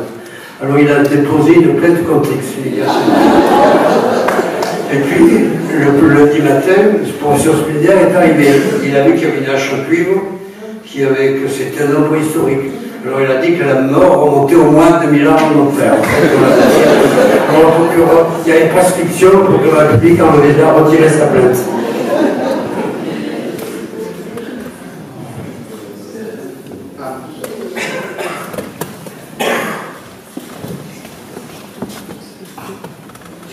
Bonsoir, je vous remercie également pour cette conférence. J'aimerais que vous puissiez nous donner votre conviction, votre sentiment sur, avec vos connaissances aussi aiguës sur le minéral, sur l'humain, sur l'existence de vie dans d'autres planètes.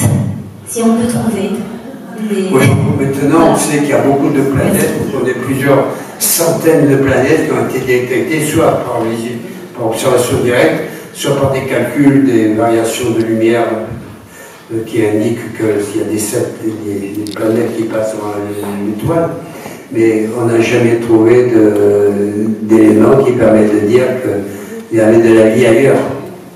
Alors, on ne peut pas répondre. Il y a beaucoup de gens qui cherchent. On a cherché la vie sur les planètes du système solaire, en particulier sur Mars, mais pour l'instant, on n'a aucune preuve de la vie. Mais il est vraisemblable qu'il y a peut-être eu de la vie, mais pas une vie très évoluée. Voilà, mais on ne peut pas répondre à cette question.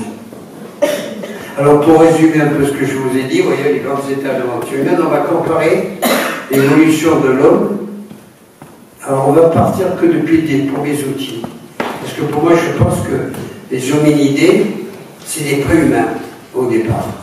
Ils ne sont pas encore des hommes. Les Sahelanthropus charentis, Australopithecus, ce ne sont pas encore des hommes. Ce sont des préhumains.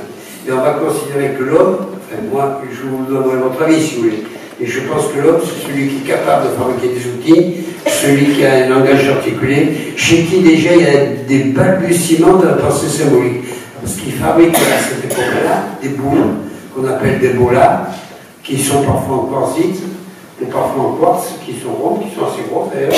Et pour faire une boule ronde, il faut plusieurs centaines d'heures de travail. Si on travaille pendant des centaines d'heures sur un bloc de quartz pour faire une boule, à quoi ça sert? Je ne vois pas la pétanque quand même. Hein? Donc, on peut penser que c'est déjà des objets symboliques. Hein? Alors, on va faire débuter l'histoire de l'homme avec ses premiers outils, c'est-à-dire 2 500 000 ans. Et par convention, on va dire que 2 500 000 ans, on va le comparer d'année, ça représente le 1er janvier à 0 heure. Eh bien, il va falloir attendre le 15 juin à peu près, pour qu'il y a 1 500 000 ans, l'homme arrive sur les rivages méridionaux de l'Europe. Il faut attendre le 15 novembre, à peu près, pour que l'homme domestique le feu. Il soit capable d'allumer le feu à son gré. 15 novembre, c'était juste avant l'hiver, il était temps. Et puis, il faut attendre le 16 décembre pour qu'il y a 40... non, oui, pour qu'un terre c'est mort. Juste avant Noël, avec que naisse l'angoisse métaphysique, l'émergence de la pensée religieuse. 15 décembre, c'est-à-dire il y a à peu près 30-35 000 ans. Puis il faut attendre le 28 décembre pour que l'homme invente l'art. Ouais. Et puis il faut attendre encore une période encore plus récente pour que le 31 décembre à 10h du matin, les hommes se sédentarisent. Il y a eu 10 000 ans, 8 000 ans, où ils inventent l'agriculture et l'élevage. Et enfin, ce n'est que le 31 décembre à 23h59 minutes 10 secondes, il a mis les pieds sur la Lune. Bravo.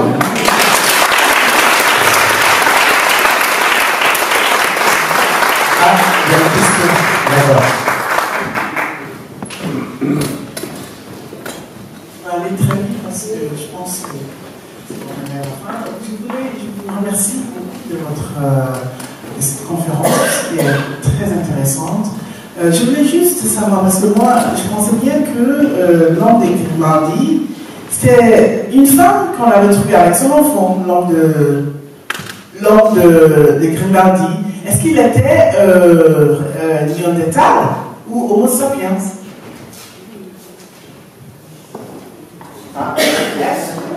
Est-ce que l'homme de Grimaldi était Homo sapiens ou bien néandertal? Non. Il y a d'abord à Grimaldi. Grimaldi, c'est le nom du hameau. C'est sur la commune de Ventimille. Et à Grimaldi, il y a beaucoup de grottes. Il y a la grotte du Prince, la Barba Grande, la Barba di Bausotare, la grotte du Cavillon dont je vous ai parlé, la grotte des enfants, la rue Lorenzi, la grotte du comte Constantini. Il y a beaucoup de grottes. Et dans toutes ces grottes ont été fouillées. Et alors la plus ancienne, la grotte du Prince, on a trouvé des dépôts qui datent d'environ 200 000 ans, où c'était des Homo erectus. Après, dans la grotte du Prince, dans la Barba Grande, dans la grotte du Cavillon, dans la grotte des enfants, dans la rue Bouqui, il y avait des niveaux moustériens avec l'homme de Néandertal. Et puis, dans la grotte, du Cavillon, au sommet, il y a des hommes modernes. Et la dame du Cavillon que je vous ai présenté est une Homo sapiens. Une Homo sapiens. Alors, c'est intéressant parce que l'Homo sapiens, c'est souvent comparé à l'homme de Cro-Magnon. L'homme de Cro-Magnon est souvent Dordogne.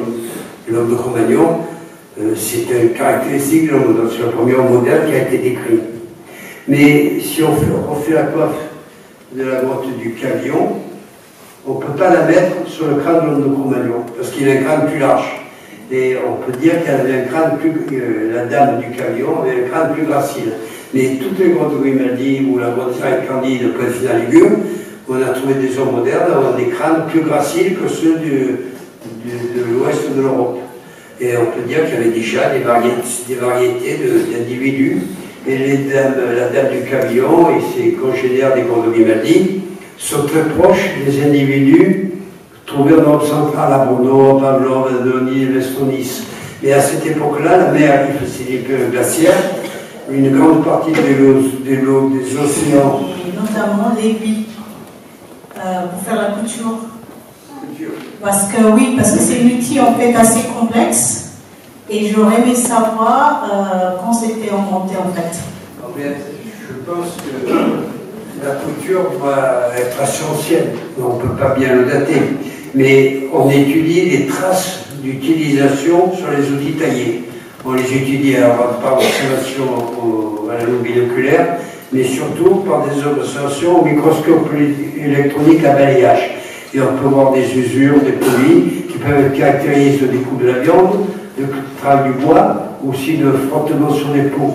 Et on voit qu'ils traitaient les peaux. D'ailleurs, on peut mettre en évidence dans des sites préhistoriques comme au Lazaret ou comme dans d'autres sites, des stries de découpe faites avec des silex à l'endroit où sont tirés les tendons. Donc on peut mettre en évidence qu'ils auraient pu les tendons, sans doute pour faire attacher. Mais c'était une couture sûrement très primitive. Et quand les hommes vivaient dans le Condor de Totamel, qui n'avaient pas encore inventé le feu, et qui avaient dans la plaine de Totamel, sur le bord de la Méditerranée, du bœuf musqué, du renne, du renard polaire, des animaux qui vivent actuellement au-delà du XR polaire, il faisait froid, il fallait qu'ils se couvrent.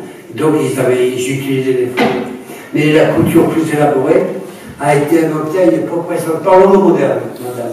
Par l'homme moderne, c'est un de nos ancêtres modernes qui a inventé l'aiguille à chat, des petites aiguilles en ivoire ou en os qui ont un petit trou.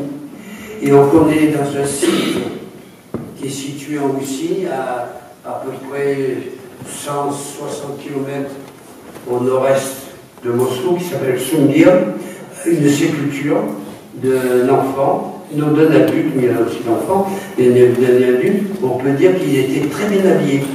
Il avait des pantalons, on voit avec les coups, parce qu'on avait cousu sur son costume des coquilles, on voit très bien les deux jambes du pantalon. Il avait des chaussons, il avait une veste avec des manches, avec des mitaines, une coiffe. On peut voir que c'était certainement des habits très élaborés. Bon, ça date, les plus anciennes aiguilles à chat datent du Sauritréen, c'est-à-dire à peu près 18 000 ans avant notre ère. Un grand merci à professeur Henri Devilliers.